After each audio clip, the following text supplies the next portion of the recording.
Assalamualaikum warahmatullahi wabarakatuh. Apa kabar para sedulurku semuanya, dimanapun Anda berada, semoga selalu dalam keadaan yang sehat walafiat. Adapun yang sakit, semoga segera diberikan kesembuhan oleh Allah Subhanahu wa Ta'ala. Oke, kali ini kita di edisi liburan akhir tahun 2020. Dan kali ini saya pengen untuk berbagi terkait dengan berternak sapi. Nah, jadi berternak sapi di sini saya pengen membuat beberapa video nantinya. Dan kali ini di video yang pertama ini saya ingin membahas tentang apa bisa sih kita berternak sapi tanpa modal yang banyak gitu. Jadi ketika kita punya modal yang pas-pasan, apakah kita bisa untuk berternak sapi seperti itu. Nah, jadi di sini saya pengen sedikit cerita dulu. Jadi waktu dulu di tahun 2006 itu awal mula keluarga saya berternak sapi. Jadi waktu itu kandangnya masih di area depan sini nih. Ini adalah kandang sapi yang pertama. Jadi waktu itu masih pakai bambu untuk kandangnya. Dan waktu itu ayah saya itu hanya mempunyai modal yang sangat pas-pasan sekali gitu. Jadi hanya modal membuat kandangnya saja gitu. Nah, terus sapinya dari mana modalnya gitu. Nah, waktu itu jadi di desa, di pedesaan itu biasanya ada beberapa metode untuk bekerja sama dengan sesama keluarga ataupun dengan orang lain untuk berternak sapi itu. Jadi kita bisa memakai metode, yaitu yang pertama adalah metode gado sapi gitu. Jadi metode gado sapi itu adalah metode antara yang punya modal untuk membeli sapi dan yang punya kandang dan juga punya tenaga untuk memelihara sapi itu bergabung menjadi satu.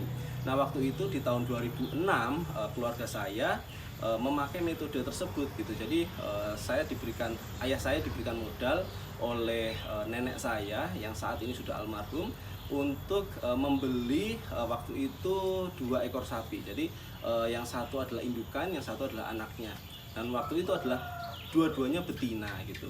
Nah, singkat cerita, alhamdulillah sampai 2009 itu sistem gado sapi tersebut lancar gitu. Jadi sistem gado sapi itu apa sih gitu. Jadi sistem gado sapi itu adalah sistem yang dimana antara yang punya modal untuk membeli sapi dan yang punya kandang dan juga punya tenaga untuk memelihara sapi, dia itu membagi hasil keuntungannya. Nah, jadi hasil keuntungan itu bisa ada berbagai macam. Jadi ketika misalnya ada membeli sapi dengan harga taruhlah 15 juta. Nah, habis itu dengan sistem digado. Tapi itu adalah pejantan gitu, jadi tidak mungkin bisa untuk berkembang biak.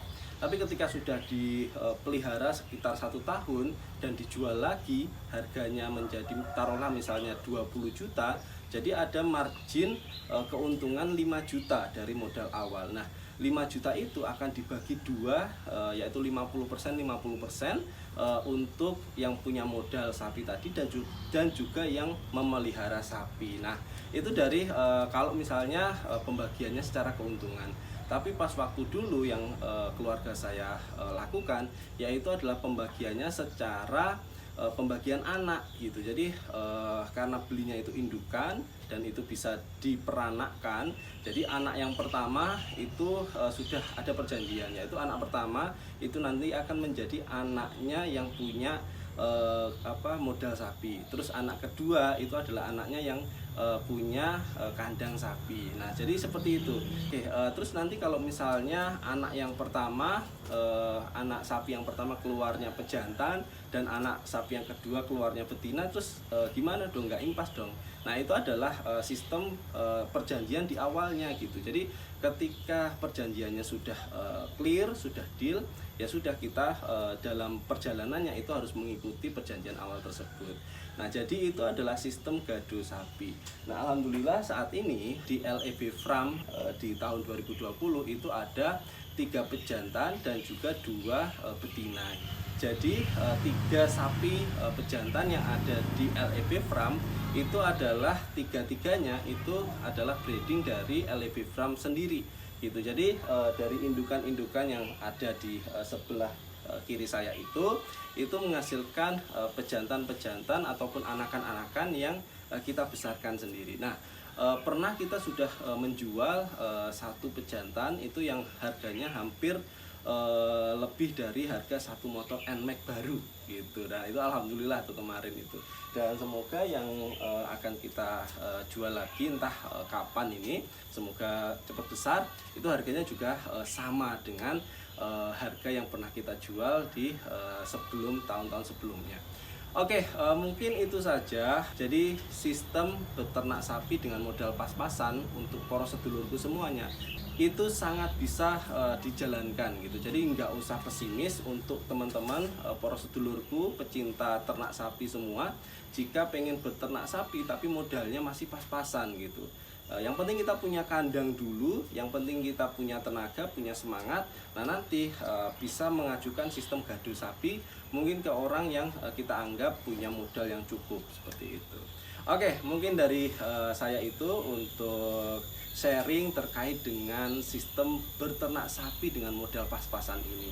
Dan kita tunggu video-video berikutnya, mumpung saya masih ada di kampung halaman tercinta yang suasananya ya seperti ini nih, nyaman, damai, ayem, tentrem gitu. Jadi seperti itu, nanti kita akan ketemu lagi di video-video berikutnya terkait jenis-jenis sapi, terus juga mungkin nanti ada ya akan saya coba sharingkan.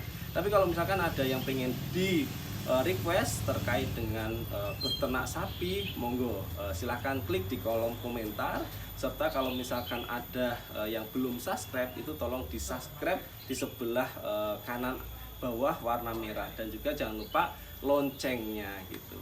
Oke, mungkin dari saya itu, dan terakhir salam para pencari modal, salam para pencari ilmu. Wassalamualaikum warahmatullahi wabarakatuh.